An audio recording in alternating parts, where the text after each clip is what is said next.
프롤로그. 책은 미래를 꿈꾸며 삶을 도전하게 하는 강력한 원동력. 새벽 독서를 하면서 계속 드는 생각이 지금 난 잘 살고 있는 걸까? 라는 생각이었다. 해야 하는 일은 최선을 다해서 살아왔고 학문적 열정으로 박사학위도 갖게 되었다. 사람은 평생 배움을 가져야 한다는 마음으로 늘 배우고 가르치며 살았다. 늘 목표를 가지고 살아왔지만 위기가 찾아오면 흔들리기도 하고 다른 사람과의 감정 나눔도 서툴 때가 생긴다. 내가 잘하는 전공 분야에서는 무엇보다 신나게 일을 하게 된다. 낮밤을 일에 빠져 살았을 때는 여유라는 것을 가질 수가 없었다. 가까이 있는 친구조차도 1년에 한 번도 만나기가 어려웠다. 일이 너무 많은 해에는 우울과 번아웃 증후군이 번갈아가며 나타나기도 했다. 일의 능률뿐 아니라 일에 대한 회의감마저 들곤 하였다. 나에게 쉬는 시간이 필요했다. 신랑이 직장 관계로 변화가 생겨 몇 개월 집에서 보내게 되었다. 자신만만하던 신랑은 의기소침해지고 쓸쓸해 보이기까지 했다. 다행히 신랑은 새로운 직업에 대한 준비를 하고 입사를 하게 되었다. 신랑이 위기에서 이겨내는 방법은 특별하다고 생각하던 자격증을 준비하며 한 가지씩 취득하고 있는 것이다. 그와 동시에 나도 팬데믹으로 인해 오프라인 강의가 끊기게 되고 온라인 강의만 하게 되었다. 다행히 번아웃 되었던 심리적 상태는 회복하는 데 도움이 되었다. 날마다 인터넷을 뒤지며 새로운 일을 찾았다. 마음 먹은 것처럼 쉽지는 않았다. 그동안의 경력을 가지고 구립원장 위탁 서류를 내었지만 몇 번 포기해야만 했다. 우리 집에 찾아온 경제적 위기였다. 몇 달을 잘 버티고 견디다 보니 사이버 대학에서 보육과정을 촬영해달라는 의뢰가 들어왔다. 다행스러운 마음으로 촬영 준비를 열심히 하고 이제 그 마무리를 했다. 나는 힘든 일이 있으면 좋은 일도 생길 거야. 다른 사람에게 잘 사용하던 말이기도 하다. 인간의 마음은 복잡해서 어느 날 좋은 일도 있다가 뜻하지 않은 슬픔도 겪곤 한다.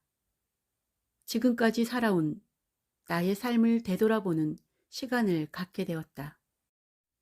마음의 상태가 안정되니 5년 전 이사 온 아파트 집 앞에 피는 야생화도 처음 보았고 생소한 꽃과 나무, 새소리를 듣게 되었다. 마음의 평화를 찾으면서 책을 가까이 하게 되었고 감정에 대해 깊이 있게 알고 싶었다. 한 달에 20권 이상의 책을 읽으며 스스로 감정 코칭을 하게 되었다. 긍정적인 감정은 가족에게도 전달되어 서로 유연하며 용기를 주게 되었다. 새벽 독서 모임 감디독에 가입하여 다양한 빛깔과 성향을 가진 사람들을 만나게 되었다. 이 책은 감정을 디자인하는 독서 모임에서 나의 감정을 회복하고 만나는 사람들과의 소통에 관한 이야기이다. 자신을 위한 성장의 시간, 새벽 6시 독서 모임이다. 내가 연구하는 프로젝트와 그림책과의 융합적 연구에도 도움이 많이 되었고 가장 가치로운 일은 나답게 살면서 삶을 잘 마무리해야겠다는 성찰이 되었다는 것이다. 인생의 최종 목표는 무엇일까?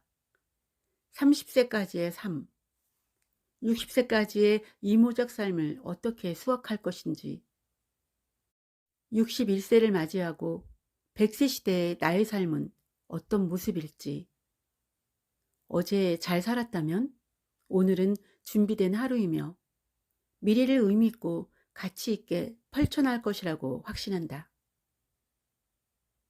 나에게 운명을 만드는 것은 그 환경이나 사건이 무엇을 의미하는지에 대한 자신의 믿음이다. 내가 지금 하고자 하는 일은 감디독 새벽 독서 모임을 통해 시작되었고, 계획을 실행하도록 큰 용기를 주고 삶의 위기를 책을 통해 극복할 수 있었다. 힘든 일이 있을 때 누군가 넌 잘할 수 있을 거야 라는 긍정의 말을 해준다면 인생을 바꿀 수도 있다. 인생의 경쟁자가 아니라 인생의 협력자로서 윈윈의 삶을 사는 가치 있는 삶을 기대한다. 하루가 시작되는 맑은 아침. 책으로 감정 나눔을 통해 자신을 성찰해가는 값진 시간을 만들고 있다. 나의 성장의 원동력인 감정 디자인과 힐링의 삶에 관한 책을 쓰게 되었다. 새벽 독서를 통해 삶이 용기를 얻고 자존감을 회복하는 데 작은 힘이 되었으면 한다. 나는 10년 인생을 어떻게 살 것인지 계획할 것이다.